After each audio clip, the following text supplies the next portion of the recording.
We're 4 days out from the Solstice Run, so today I wanted to take a quick look through all the gear that I'm going to be using on the day, in case anyone's interested. So we'll start with the most important thing, the shoes. So actually first I want to talk about a pair of shoes that I'm not going to be using on the day, but I've been using a lot in the build-up. And these are my daily wear shoes and also the shoes that I wear when I'm walking. These are Zero 360s from zeroshoes.com.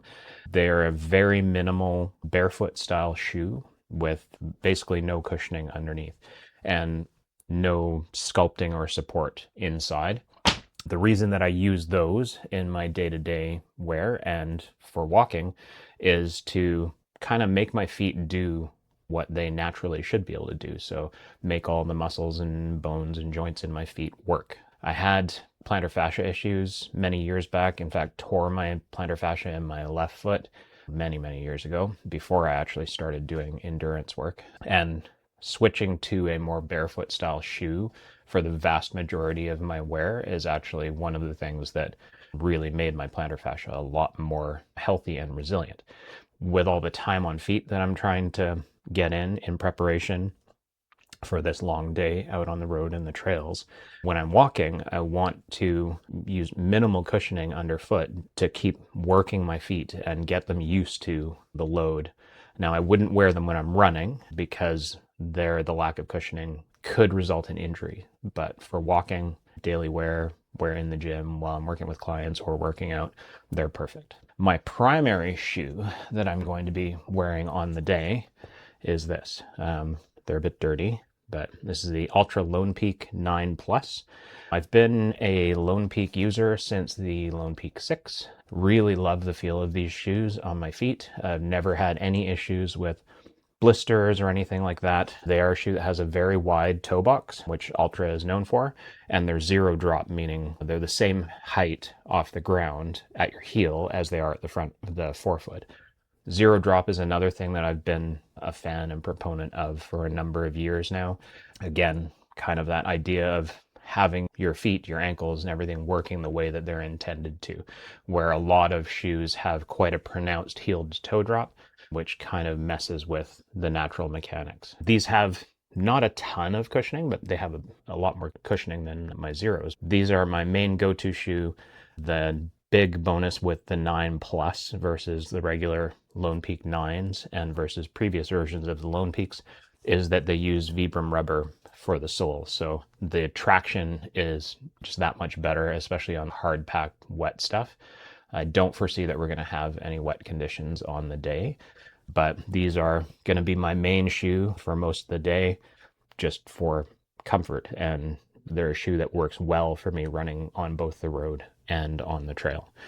Now, one thing that I ran into with my test run of the Solstice Run last year was that by about hour 12 or so, my feet started to get really fatigued and just tired, and they just felt beat up. I wasn't getting any blisters or anything. There weren't any specific kind of areas that were suffering. But for this year, I decided to have an option available that fits the same as the Lone Peak, but has more stack height underneath them. These are the Altra Olympus 275s. They are not a very pretty shoe, but they have the exact same shape in the forefoot and at the footbed as the Lone Peaks do, but about a centimeter more cushion underfoot. It's hard to illustrate here, but you can kind of see that the heel of the Olympus is way wider than the Lone Peak. It's at least a centimeter wider through the heel, which gives it a little more kind of roll stability in the heel, despite being such a tall stack height. I haven't had a chance to try these on the mountain yet because I just got them after my ankle sprain at the Run for Water, but these will be a shoe that I'm going to try out at some point during the Solstice Run if my feet start to get tired. And I mean, that's almost definitely going to be a when, not an if. Okay, so moving on from the shoes. Next most important thing I would say is my vest that I'm going to be wearing. What I'm going to be using is the Salomon Adv Skin 12. Okay. And I've got attached to it the Salomon pole quiver. We'll talk about poles in a second.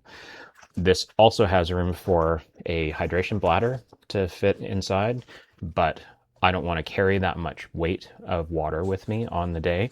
So what I'm going to be using in the vest are just the soft flasks. They're 500 ml soft flasks. For each loop of the Solstice Run, I'm going to be carrying 2 soft flasks full of water, so about 1 liter total.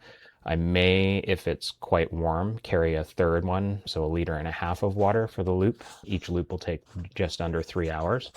And then I'll have 1 other soft flask that's going to be filled with my fuel. We're going to talk about fueling in another video, but I use a liquid fuel for the sake of calorie density and ease of carrying.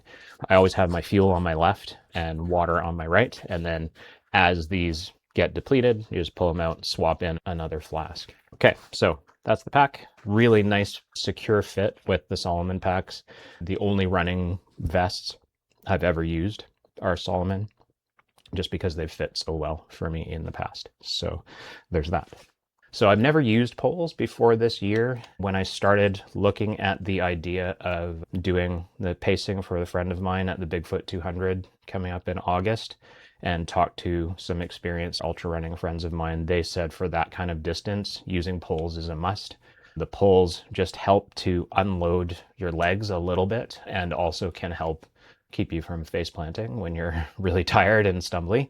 Because I'm a pretty heavy guy and not experienced with using the poles, I didn't want to go and spend $200-300 on a really high-end set of carbon fiber poles. And I found these on Amazon from a brand called Hiker Hunger.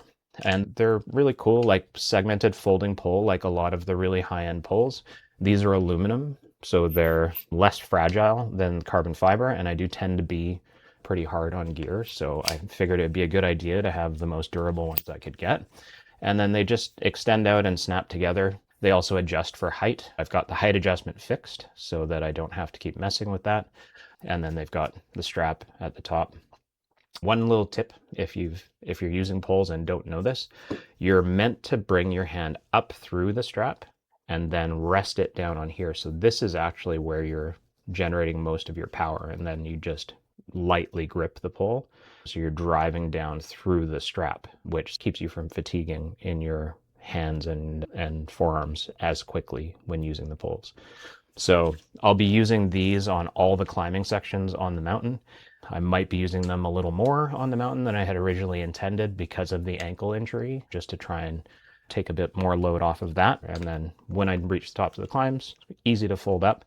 And then they just slide into the pole quiver, and then they just cinch down with this pole here to hold them in place. Yeah, so I'll be running with those all day. So that's kind of the main gear. It is looking like it's going to be quite warm on the day.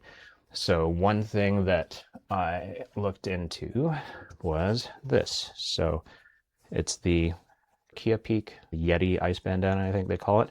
It's got this synthetic chamois lined pocket that you fill with ice, and then it's going to go up on your shoulders and it's going to clip onto my vest using these little mini carabiners. So they'll just loop through, clip into a loop on my vest to keep it in place, and then each loop I'll just quickly unclip it, refill it with ice, and go again. I'm only going to use this if it gets quite hot. The forecast right now is about 23 degrees Celsius, so I may not need it, but I've got that just in case. The other thing to help stay cool throughout the day is a nice lightweight running hat. And this was one that I got for finishing the Valley Vertikiller back in 2023, I think it was. So lightweight, white works really well for reflecting the sunlight. This is the most white and most vented hat that I have. So this is my go-to for a hat that I wear most of the time. And it's from Territory Run Company. So that's just to keep the sun off my head. I am still looking for some running sunglasses that are going to work really well for me. I have a very wide head, so when I tried on a bunch, there were only 2 pairs that fit me, and one, because they were XL sized, the actual lenses were quite big as well, so they look like giant bug eyes on me. And then the other ones are like the wraparounds with like the multicolored reflective lens, which I don't know. That's just not my style. So I'm still trying to find ones that are going to work. Have a couple days to find them. We'll see what we end up with. One other crucial piece of equipment is going to be my watch. I use the Coros Pace 3. You can see that there. I bought it mainly for the exceptional battery life for the price. I did use it on my test run of the Solstice Run last year, and even with running GPS and heart rate tracking for the entire time, I only got a low battery warning on it, which meant I still had, I think, 15% battery left in the last hour. So I'm looking forward to using that again. I think that's it for the gear that I'm using. Oh, sorry. One important thing that I forgot to mention or forgot to have ready for this. Sorry, you're going to have to deal with the sock off my foot rather than a clean pair from the drawer. But these are a crucial piece of equipment. I use the Injinji toe socks. I started wearing them because I do wear the Vibram 5 fingers, the toe shoes, and they get pretty funky if you wear them without socks. So I started using them for those. But then once I started running, I found lots of people would complain about blisters in between their toes, especially.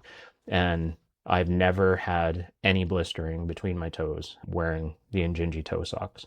So what I actually do to prevent blistering on my heels and stuff as well is I'll wear a second sock over top of this. I've got like 3 or 4 pairs that I kind of rotate through. The ones I'll probably wear on the day are from a company called Swiftwick, and they have a mild bit of compression around the ankle. So I figure that might be a good idea just to help keep my ankle in one piece, or at least keep it a little happier. But yeah, Injinji toe socks, if you are someone who's prone to blisters between your toes or on the sides of your toes from running, if you haven't tried these, absolutely try them.